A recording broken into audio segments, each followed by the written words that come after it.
जो भी ज्वेलर्स हैं उनके लोगों के अंदर आप अगर गोल्ड कलर डालोगे तो वो थोड़ा सा कंपैरेटिवली बेटर कर पाएंगे, क्योंकि gold represents a premium colour in graphology. तो कलर्स, शेप्स, एलिमेंट्स, सिमेट्री, बहुत सारी चीजें होती हैं जो ग्राफोलॉजी वाइज, एस्ट्रोलॉजी वाइज और न्यूमरोलॉजी वाइज लोगो में देखी जाती है और लोगो डिजाइन किया जाता है। That is called as a luck logo. तो कुछ केस स्टडी टाइप दिखा सकते हैं? हाँ, दिखा सकते हैं। बेसिकली कुछ पब्लिकली नोन ले लेते हैं, उससे और भी अच्छा रहेगा, है ना। जैसे आप देखो डॉक्टर्स का लोगो, सीए और डॉक्टर दो बहुत बड़े वो हैं। अब सीए का लोगो अभी अभी चेंज हुआ है, उसके ऊपर भी बात करेंगे, पहले डॉक्टर्स की बात कर लेते हैं। तो जो डॉक्टर लोगो है, अब डॉक्टर का जो लोगो है वो आप ध्यान से देखो, वो कुछ ऐसा लोगो है और उसके आसपास स्पाइरल हुआ है, वैसे आप जिसको धन्वंतरी लोगो बोला जाता है। और जो पहला लोगो था वो था क्रॉस, ऐसा वाला, वो बिल्कुल क्रॉस लोगो था। दोनों में से आप ज्योमेट्री बताओ किसकी अच्छी है? वो क्रॉस वाले की ज्योमेट्री अच्छी है या वो स्पाइरल से हुए की अच्छी है? क्रॉस की अच्छी है। अच्छा, दूसरा एक रिलीजन है जो कि पूरे दुनिया में बड़ा, जिसका नाम है, कौन सा है वो रिलीजन जिस पूरी दुनिया में फैला हुआ है? क्या वो हिंदुइज्म है, क्या वो इस्लाम है, क्या वो सिखी है, क्या वो क्रिश्चियन है? कौन से दुनिया में, इस दुनिया में सबसे बड़ा रिलीजन कौन सा है in terms of number? Christianity. बहुत बड़ा रिलीजन है, बहुत बड़ा रिलीजन है। हम ये नहीं डिस्कस करेंगे क्यों बड़ा है, क्या किया। No, we are not going to do this, we are just saying कि वो सबसे बड़ा रिलीजन है। और उनका लोगो क्या है? उनका लोगो तो क्रॉस ही है ना, क्योंकि स्टेबल ज्योमेट्री है। सो जितनी ज्योमेट्री स्टेबल रहेगी उतना अच्छा रहेगा। और स्टेबल ज्योमेट्री आपको देख के पता चलेगी, स्टेबल ज्योमेट्री आपको देखते ही समझ आ जाएगी कितनी स्टेबल ज्योमेट्री है। तो जो डॉक्टर्स का लोगो है ना, वो पहले क्रॉस था, रेड क्रॉस। जब से वो लोगो चेंज हुआ उसकी पूरी स्पाइन हिल गई। तो डॉक्टर लोगों को क्या प्रॉब्लम आने लगी? डॉक्टर लोगों को ये प्रॉब्लम आने लगी कि उनको जो है अपने खुद की हेल्थ इश्यूज आने लगे। बहुत सारे डॉक्टर्स के ऊपर आपने देखा कहीं ना कहीं आक्षेप लगे, कहीं कहीं तो फिजिकल वायलेंस भी हुआ। परमात्मा करे किसी के साथ फिजिकल वायलेंस ना हो, बट उनको ये झेलना पड़ा जैसे उनका लोगो चेंज हुआ। तो जैसे ही सिंबल्स आपके यहाँ चेंज हो जाते हैं वैसे ही आपको जो है वो उसकी फ्रिक्वेंसी आने लगती है। एग्जाम्पल के तौर पे आपके आसपास गंदगी पड़ी है, तो क्या वो हमें इम्पैक्ट नहीं करेगी? करेगी, 100% करेगी ना।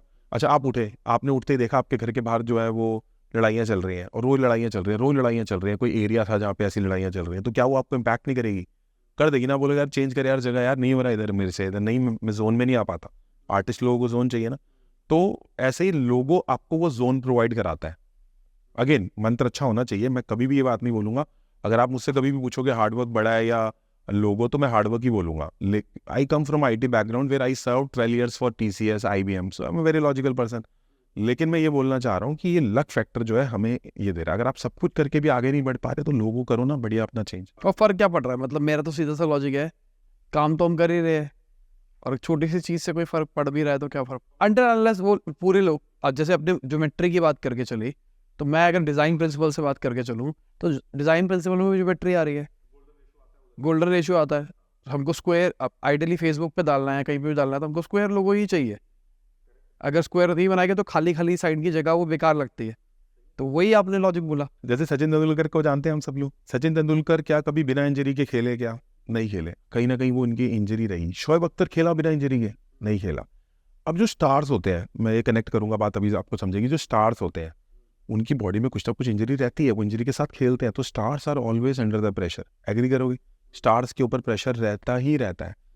अगर आप स्टार डालोगे लोगों में तो आपकी कंपनी में प्रेशर आएगा, बट आपकी कंपनी शाइन करेगी। Now this is very very very symbological and very very graphological concept, not to the digital marketing point of view. तो स्टार लोगों में डालना आपको हेल्प करेगा, लेकिन आपको स्ट्रेस भी रहेगा। Are you ready to take the stress? So we ask this questions to owners of the company. जो बड़ी बड़ी कंपनीज के साथ हमने काम किया, अब आपने देखा होगा एप्पल का लोगो इज वेरी कॉस्टली लोगो, मतलब महंगा बना है। फ्लिपकार्ट ने बहुत महंगे में लोगो बनवाया। अभी ये जो कंपनी है पॉलीकैप ने इतना बड़ा फंक्शन किया और वो लोगो डिजाइन किया।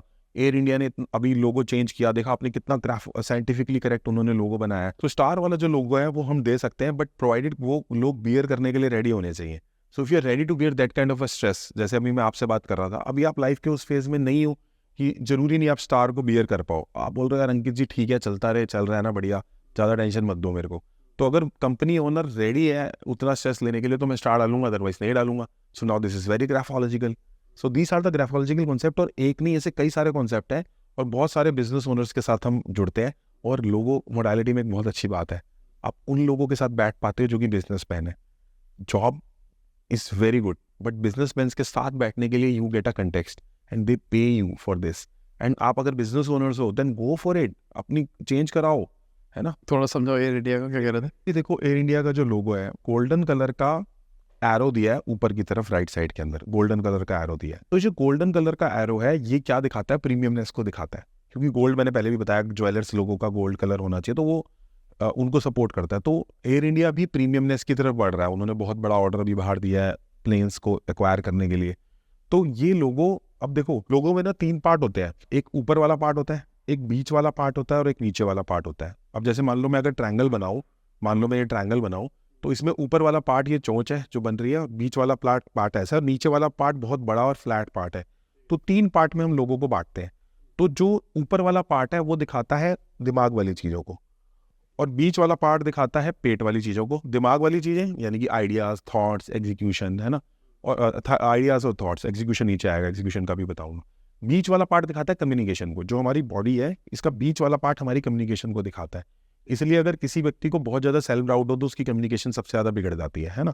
और नीचे वाला जो पार्ट है वो दिखाता है एग्जीक्यूशन को। तो ये ट्रायंगल लोगों को आप 3 पार्ट में बांट सकते हो, मतलब एग्जाम्पल की बात कर रहा हूँ, कोई भी लोगों को आप 3 पार्ट में बांट सकते हो, और ये देख सकते हो कि ऊपर वाले पार्ट में कितना एंगल आ रहा है, स्टार आ रहा है, क्या आ रहा है। तो अगर हम एयर इंडिया के लोगों की बात करें तो उन्होंने ऊपर वाले पार्ट के अंदर एरो डाला है, यानी कि mentally they want to be a very premium now, so as the time progress they will go for the premium things more.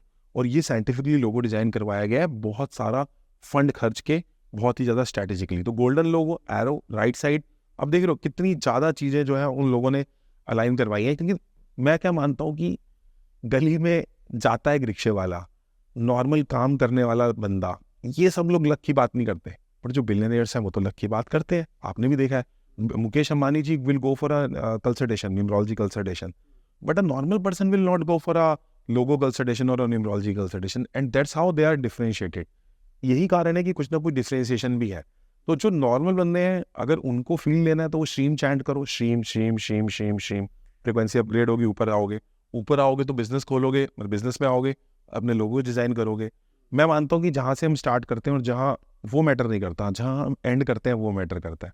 Right Sahil ji, start करने की बात नहीं है यहाँ पे, एंड करने की बात है। गरीब पैदा होने में कोई प्रॉब्लम नहीं है, गरीब मर जाना मतलब आप लोगों ने ट्राई नहीं किया। With all humbleness I am saying this because हम लोग ये मानते हैं चिदानंद रूपम शिवोहम शिवोहम, हम सब लोग कॉन्शियस के लेवल पे सेम ही है। तो मैं नहीं मानता कि गरीब और अमीर में कॉन्शियस के लेवल पे कोई डिफरेंस है।